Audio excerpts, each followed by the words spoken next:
Hi, all of you. I hope you all are doing well. है ना? तो you all are welcome on my channel Learn Beyond. We are with the part number important part 6 जहाँ पे 50 additional MCQ question मैंने assemble किया है। तो चलें शुरुआत करते हैं आपकी आज की क्लास MCQ पार्ट नंबर 6। देखें हमने क्वेश्चन में क्या लिखा है। पहला क्वेश्चन है कि when the loan is granted for purchase of white goods it is called। White goods के परचेज करने के लिए जब ये एक बैंक या फिर एक एनबीएफसी लोन देती है तो उस लोन को हम किस नाम से जानते हैं? क्या वो एक कंजम्पशन लोन होता है, क्या वो एक वाइट गुड्स लोन होता है, या कंज्यूमर ड्यूरेबल लोन है, या बिजनेस लोन है, या फिर प्रोप्राइटर लोन है? बेसिकली वाइट गुड्स होता क्या है तो आप जानते हैं कोई भी इलेक्ट्रॉनिक आइटम्स जो हम घर के यूज़ के लिए परचेज करते हैं, चाहे वो टीवी या कंप्यूटर या आपकी फ्रीज रेफ्रिजरेटर हो गए, तो इनको हम वाइट गुड्स कहते हैं जिनकी ड्यूरेबिलिटी ज़्यादा होती है बट इलेक्ट्रॉनिक आइटम्स होना चाहिए। तो इनको परचेज करने के लिए जब कोई लोन दिया जाता है वो वाइट गुड्स लोन नहीं होता है। ऐसा नहीं कि वाइट गुड्स को परचेज करने के लिए वाइट गुड्स लोन होते हैं, नहीं। White goods is a type of segmentation. उनको परचेज करने के लिए लोन दिए जाते हैं, the loan is called, the segmentation of loan is called consumer durable loan. Right answer will be option number C. Next चलें देखें क्या लिखा है। Structure of Basel 3 is based on how many pillars. Basel 3 is very very important है, तो आप जान लें कि बेसल 1, बेसल 2, बेसल 3 आपको जानना है, जिसकी बात मैं अलग से आपके क्लास में करूंगा ही। तो बेसल 3 एक ऐसा नॉर्म्स है जिसके कितने पिलर हैं, तो नाम में लिखा हुआ है हाउ मेनी पिलर्स, तो देयर आर 3 पिलर्स। कौन कौन से पिलर्स हैं तो एक मैं आपको बता देता हूँ। उस पिलर का नाम है चाहे वो सुपरवाइजरी रिव्यू हो या फिर मार्केट डिसिप्लिन हो या डिस्क्लोजर हो, और सबसे इंपॉर्टेंट जो पहला पिलर है, this is pillar number 2, this is pillar number 3। इसी सीक्वेंस में ही याद रखना पड़ेगा। And first is capital adequacy ratio. जो कैपिटल एडिक्वेसी है CAR, capital adequacy ratio, first pillar. Supervisory review is second pillar and market disclosure is third pillar. तो these are the 3 pillars of Basel. हम अभी तीसरे pillar को implement करेंगे। इसके date में बार बार एक्सटेंशन आ रहा है। अभी जो आप देखेंगे तो उसकी जो आखिरी तारीख दी हुई है वो 1 जनवरी 2022 में दी हुई है। तो पहले ये 2019 में ही होना था बट ऐसा हुआ नहीं, तो अभी 1 जनवरी 2022 की बात यहाँ पे कही जा रही है। तो यहाँ पे बेसल इज़ इम्पॉर्टेंट। नेक्स्ट चलें आगे देखते हैं क्या है। FRBM का फुल फॉर्म पूछा हुआ, व्हाट इज़ FRBM। तो जब भी FRBM आप जानेंगे तो आपके पास जो ऑप्शन रहेंगे बहुत मिलते जुलते रहेंगे। तो हमेशा याद रखें कि F स्टैंड फॉर फिस्कल होता है, जो गवर्नमेंट ऑफ इंडिया का एक रोल होता है। तो फिस्कल कहाँ पर लिखा हुआ उससे पहले ऑप्ट कर लें। तो this will not be the answer, this will not be the answer and this will not be the answer. इधर आंसर आपका सेकंड वाला होगा या फोर्थ वाला होगा। तो फिस्कल रिस्पॉन्सिबिलिटी यहाँ भी है, फिस्कल रिस्पॉन्सिबिलिटी यहाँ भी है। बिजनेस मैनेजमेंट टाइप का कोई भी एक्ट नहीं है but budget management is a act. तो fiscal responsibility and budget management is the right full form of FRBM। Next चलें क्या कहता है कि the CRR and SLR maintenance is on the. तो CRR और SLR जब भी कोई बैंक मेंटेन करती है तो किस आधार पे करती है? क्या आपने पूरे डिमांड लायबिलिटी का करती है, या टोटल डिपॉजिट का करती है, या total current account saving account का करती है? तो answer is neither CASA not total deposit not total demand liability but net in demand and time liability. Bank के पास जो लायबिलिटी है चाहे वो डिमांड हो या टाइम हो। डिमांड का मतलब करंट अकाउंट और सेविंग अकाउंट, और टाइम का मतलब FD RD जो भी बैंक में है, दैट इज टाइम लायबिलिटी। तो ये आपके लिए एसेट है but for bank point of view these are the liability. तो डिमांड और टाइम का नेट लायबिलिटी कितना है उसके आधार पे बैंक CRR मेंटेन करेगी RBI के पास only in the form of cash, और SLR मेंटेन करेगी खुद के पास only in the form of not only cash but any other securities like bond, like gold, है ना, किसी भी सिक्योरिटी में मेंटेन करना पड़ता है। NDTL का वो पार्ट होता है, that is net demand and time liability. Next चलें क्या कहता है। Reserve Bank of India was nationalise in. RBI का नेशनलाइजेशन कब हुआ? तो यहाँ पे जाने कि RBI का जो एस्टैब्लिशमेंट हुआ था वो एस्टैब्लिशमेंट आपका 1 अप्रैल 1935 में हुआ था। क्लियर? और आरबीआई का जो नेशनलाइजेशन हुआ वो 1 जनवरी 1949 में हुआ। तो these are the two important आपकी इम्पोर्टेंट डेट्स है। बट यहाँ पे एस्टैब्लिशमेंट नहीं पूछा हुआ है, यहाँ पे सिर्फ आपको क्या पूछा हुआ है, तो नेशनलाइजेशन पूछा हुआ है, नीदर डेट और month. The answer will B 1949। Next चलें क्वेश्चन नंबर 81 की ओर हम चलते हैं। क्या लिखा है, विच of the following is most liquid money. तो जो मनी मेजरमेंट है उसके लिए हमारे पास M1, M2, M3, M4 करके कुछ मॉडल हैं, जिसमें M1 क्या डिनोट करता है, तो M1 और M2 को बेसिकली हम नैरो मनी कहते हैं, क्लियर। और M3 और M4 को, जो M3 और M4 है उसको हम कहते हैं ब्रॉड मनी। M3 और M4 को ब्रॉड मनी। ये भी क्वेश्चन बहुत बार पूछे जाते हैं, which are the following narrow money, which are the following concept of broad money. तो there are 4 pillars of measurement of money supply, M1, M2, M3 and M4। M1 and M2 are narrow money, M3 and M4 are broad money. M1 क्या होता है, तो basically M1 एक part है जो आपके public के पास डिपॉजिट कितनी है ना, कोई भी क्वाइंस हो या फिर नोट हो, ये पब्लिक के पास कितनी है, प्लस कोई भी जो डिपॉजिट है, डिमांड डिपॉजिट खासकर, वो कमर्शियल बैंक के पास कितनी है या आरबीआई के पास लिक्विडिटी कितनी है, इन तीनों को मिला दें तो दिस इज कॉल्ड M1, है ना। M2 को हम चलेंगे तो हम बोलते हैं कि M1 plus saving of public with post office. वैसे ही M3 में हम चलते हैं तो कहते हैं M1 plus M2 plus net time deposit with commercial bank. तो इस आधार पे आप चलता है। अभी आप छोड़ दें, अभी आप सिर्फ जानें कि मोस्ट लिक्विड कौन सा है, तो जो सबसे छोटा होगा वही मोस्ट लिक्विड होगा। मतलब तमाम लोगों के पास जो पैसे हैं वो लिक्विड कितने हैं वो आपसे पूछ रहा है, तो M1 will be the right answer. Otherwise मैंने थ्योरी में पूरी बात आपको बताई है कि मेजरमेंट ऑफ मनी सप्लाई कैसे होते हैं। Next, who decide the value and the volume of bank notes to be printed and on what basis. कौन डिसाइड करेगा कितने वॉल्यूम ऑफ नोट्स का प्रिंटिंग होगा। तो प्रिंटिंग से जुड़ी हुई कोई भी बात, करेंसी से जुड़ी हुई कोई भी बात होगी तो हमारी आंसर सीधा और सीधा central bank of India, that is reserve Bank of India पे जाएगी। वही डिसाइड करती है कितना प्रिंट होना है, किस आधार पे प्रिंट होना है। MRS सिस्टम को बेसिकली हम फॉलो करते हैं, मिनिमम रिजर्व सिस्टम को हम फॉलो करते हैं, जिसमें 200 करोड़ की लिक्विडिटी होनी चाहिए, 115 करोड़ के गोल्ड और 85 करोड़ के आपके जो फॉरेन डिपॉजिट होते हैं। तो इस आधार पे चलता है। बट ये डिसाइड कौन करता है, ऑफ कोर्स आरबीआई। अलग अलग जगहों पे आपकी प्रिंटिंग प्रेस है जो आरबीआई के अधीन काम करती है। नोट प्रिंटिंग प्रेस होती है और कॉइन प्रिंटिंग प्रेस होती है। पहले ही मैंने बताया कि नोट प्रिंटिंग प्रेस कहाँ कहाँ है।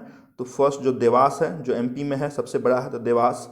उसके बाद मैसूर का है, उसके बाद सालबोनी का है, और एक और है, संभवतः नाम मैं भी भूल रहा हूँ, नासिक का है, क्लियर। तो ये 4 जो है आपकी प्रिंटिंग प्रेस है, नासिक, देवास, सालबोनी और मैसूर। वैसे ही क्वाइंस का प्रिंटिंग प्रेस होता है, कहाँ कहाँ पे होता है, तो नोएडा में है, मुंबई में है, टकसाल जो है नोएडा, मुंबई, हैदराबाद या कोलकाता। तो ये 8 जगह आपको हमेशा याद रखना है। डिसाइड कौन करेगा, of course Reserve Bank of India. Next चलें, what is the purpose of KYC, that is know your customer.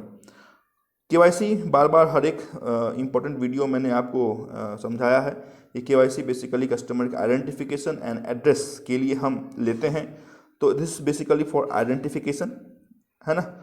और आइडेंटिफिकेशन क्यों, ताकि वो कोई टेररिस्ट फाइनेंसिंग नहीं कर सके, मनी लॉन्ड्रिंग नहीं कर सके, है ना, कोई पैसे उसके हवाला कांड से तो नहीं आए हैं। तो इन चीज़ों पर निगरानी करने के लिए KYC एक्ट को 2002 में हमने इम्प्लीमेंट किया था। KYC का कोई भी पर्पस आपके CRR से नहीं होता है, और it is not use for central bank to control of liquidity, है ना। This KYC is use for identification to stop money laundering, terrorist financing and so and so. Right answer will be both A and C। Next में आगे क्या लिखा देखें, which of the following is not a member of World Bank. देखिए World Bank का question आया है। World bank में कुछ इंपॉर्टेंट फैक्ट मैं बता देता हूँ कि वर्ल्ड बैंक का एस्टैब्लिशमेंट हमने ब्रिटेन वुड्स सम्मेलन, है ना, सेकेंड वर्ल्ड वॉर के बाद बेसिकली किया था। ब्रिटेन वुड्स कॉन्फ्रेंस हमने किया था। उसके बाद हमने वर्ल्ड बैंक का एस्टैब्लिशमेंट वाशिंगटन DC में किया था, है ना। चीफ का नाम आपके लिए हमेशा से इंपॉर्टेंट होता है। तो चीफ आपके चेंज होके जो नए चीफ आए हैं उनका नाम आप जान लें। उनका नाम है David Malpass, MALPAS। David Malpass, पहले जिम यॉन किन थे, अभी चेंज होकर डेविड मालपास हो गए हैं। तो वाशिंगटन डीसी वाले वर्ल्ड बैंक के 3 पिलर हैं। देयर आर, जैसे बेसल का 3 पिलर देखा था, वैसे ही वर्ल्ड बैंक के भी 3 पिलर हैं। एक का नाम है IDA, जिसको हम सॉफ्ट विंडो भी कहते हैं, international Development association. Second is IFC, international finance corporation. And third is very very important, that is IBRD, international Bank for reconstruction and development. IDA की बात मैंने कर ली, IFC की बात कर ली, IBRD, international Bank for reconstruction and development. IBRD का बहुत बार full form पूछा हुआ है कि in IBRD R stand for what, in that condition we have to tick mark on reconstruction. पूछा हुआ है which of the following is not member of World Bank. तो अभी आप सॉल्व करें, क्या है पहला, International Bank for Reconstruction Development, yes part है।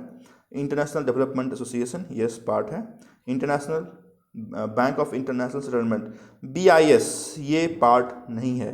BIS is different, BIS is the oldest financial organisation of the world, है ना, जो बेसल से जुड़ी हुई बातें हैं, तो वो BIS है, जिसका दूर दूर तक कोई वास्ता आपके वर्ल्ड बैंक के साथ नहीं है।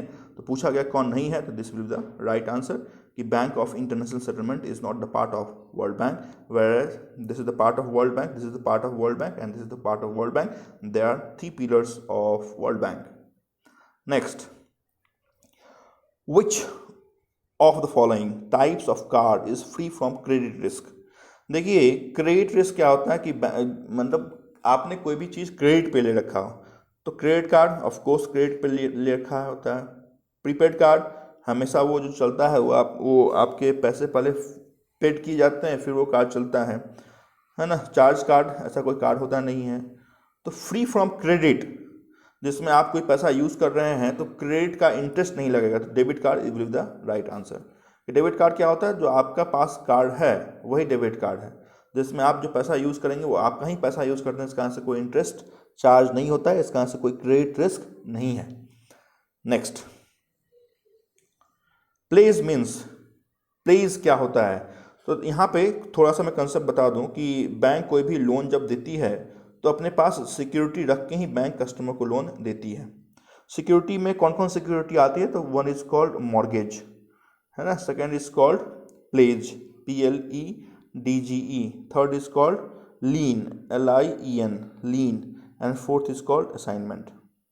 मॉर्गेज की बात हम आगे चल के करेंगे कि इमूवेबल प्रॉपर्टी का ही मॉर्गेज होता है। प्लेज जाने कि प्लेज बेसिकली एक ऐसा कंसेप्ट है, एक ऐसी सिक्योरिटी है जो बैंक अपने पास रख के कस्टमर को लोन देती है ना। तो bailment of goods is the right word of pledge, है ना, कि जैसे गोल्ड है तो गोल्ड क्या होता है, बैंक गोल्ड रख लेती है और उसके बिहाफ पे आपको पैसा देती है, फिर आप जब पैसा वापस करेंगे तो गोल्ड आपको वापस कर दिया जाता है। तो bailments of goods as security, क्योंकि मैंने पहले ही बताया कि they are 4 security, mortgage, pledge, lien and assignment. तो ये सिक्योरिटी है फॉर पेमेंट ऑफ डेप्ट, दैट इज लोन। क्लियर, तो the right answer is for pledge is bailment, है ना। एडवांस अगेंस्ट गुड्स ऐसा नहीं होता है, एडवांस अगेंस्ट गुड्स तो बहुत चीज़ होते हैं ना, कि आप कोई भी गुड्स ले आके बैंक को दे दें और बैंक उसके बिहाफ पे आपको लोन देगी, ऐसा तो होता नहीं है। तो ओपन वर्किंग कैपिटल लिमिट्स ऐसा कुछ कंसेप्ट तो है नहीं, ऑल ऑफ द की बात है नहीं। सिक्योरिटी में रखिए, बेलमेंट ऑफ गुड्स होगा कि जब आप वापस करेंगे बैंक के पैसे, बैंक आपको वो गुड्स वापस कर देगी। तो this is what the pledge is. Next चले, inflation refers to a fall in the value of money, which of the following is the key measure of inflation in India. Inflation को measure करने के लिए 2 measurement आपके होते हैं, one is called WPI and second is called CPI, है ना। एक और भी बीच में आया था, that is called PPI, wholesale price index, consumer price index और प्रोड्यूसर प्राइस इंडेक्स। तो यहाँ पे जाने जो सबसे ज़्यादा मात्रा में हम यूज़ करते हैं वो होलसेल प्राइस इंडेक्स है, जिसको हम क्या बोलते हैं, तो थोक मूल्य सूचकांक। क्लियर, तो आप यहाँ पे होलसेल प्राइस इंडेक्स पर टिक मार्क कर सकते हैं, क्योंकि की मेजर पूछा है, ऐसा नहीं पूछा है कि हाउ मेनी, है ना, इंडेक्स आर यूज्ड, पूछा की मेजर, सबसे इंपॉर्टेंट मेजर्स कौन, that is wholesale price index. 2011-12 का जो बेस ईयर है वो हम बेसिकली लेते हैं।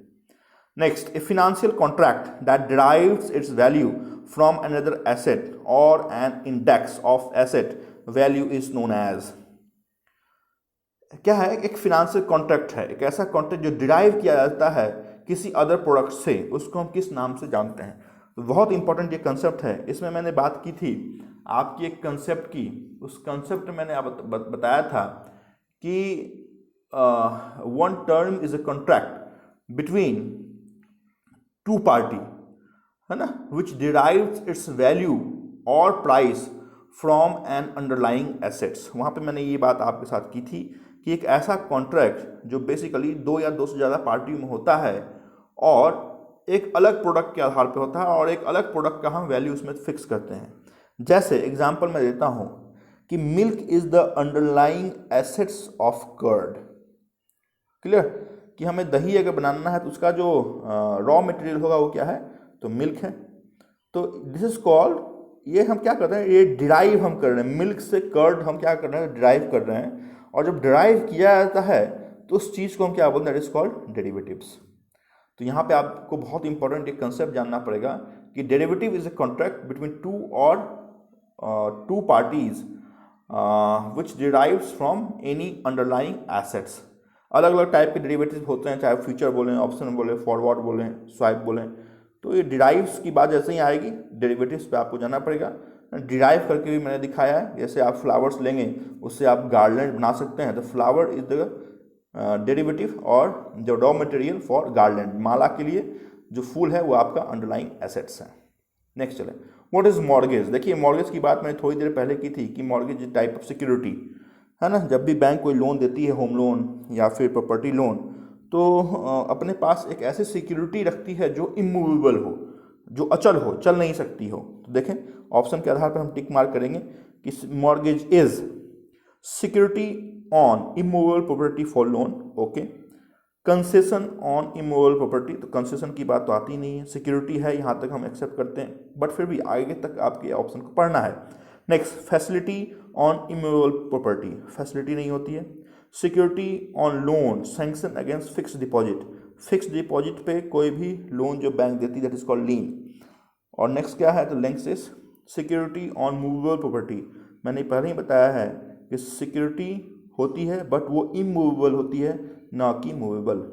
क्लियर, तो right answer is security on immovable property, that is called mortgage. तो answer will be option number A, वो इमूवेबल प्रॉपर्टी।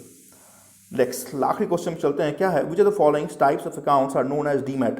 तो डीमैट एक बेसिकली एक ऐसा अकाउंट है जो शेयर्स के ट्रांजेक्शन के लिए हम यूज़ करते हैं, इलेक्ट्रॉनिक शेयर्स के ट्रांजेक्शन के लिए हम यूज़ करते हैं। तो जीरो बैंक बैलेंस अकाउंट नहीं है। Accounts which are open to facilitate repayment of loan, loan के लिए यूज़ हम करते नहीं हैं। Accounts in which shares of various companies are traded in electronic form, yes, है ना, इलेक्ट्रॉनिक फॉर्म में वो शेयर होते हैं और हम अलग अलग कंपनियों का शेयर परचेज करते हैं। बैंकिंग इंटरनेट फैसिलिटीज कोई मतलब नहीं है। इसका आंसर हमारी आंसर कौन सी वाली होगी, तो this will the right answer option number C. तो यहाँ पे इतनी ही बात मैं आपके साथ करूँगा। Thank you so much for watching this video, है ना। आप बिल्कुल कॉन्फिडेंस के साथ पढ़ते रहें, मेरा पूरा सहयोग आपके साथ रहेगा। Thank you so much for watching.